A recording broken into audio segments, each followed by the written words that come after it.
Sëmundjet malinje të mushkërisë janë evidentuar në një numër prej 30 personash në qarkun e Gjirokastrës. Këto janë shifrat zyrtare që vijnë nga shërbimi i pneumologjisë në Spitalin Rajonal Omer Nishani. Sipas mjekes Ada Sheha, pacientët janë të gjitha stadeve, por ajo që vjet re është se shumica prej tyre janë evidentuar kur sëmundja ka përparuar.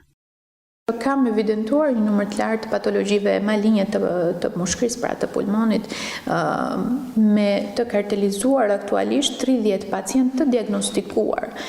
Por këta pacientë përgjithsisht vinë në stade tepër të avancuara.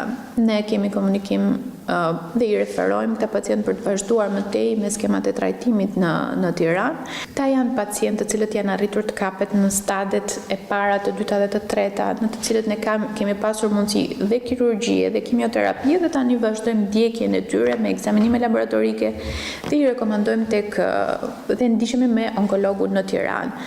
Ndërkohë që nëse kanceri i pulmonit kapet në stadet e avancuara, dhe fatkeqësisht unë këtë kam vënë re, këto raste të reja janë kapur në stadet e treta dhe të katërta, me një performancë të pacientit tepër të ulët, çka ka bërë që përgjithsisht ka ngelur në trajtim paliativ, pra nuk është e mundur që ne ta vazhdojmë atë me kimioterapi ose pra kanë ngelur në stad paliativ thjesht për të trajtuar dhimbjen apo simptomatologjitë ekstra. Kemi pasur dhe mosha të reja, kemi pasur një 48 vjeçar në fakt, i cili fatmirësisht është kapur dhe ka filluar kimioterapin tashmë në Tiranë, dhe duket se ecuria, jemi optimist për ecurinë e tij, por që mosha mesatare është diku tek 70 vjeç.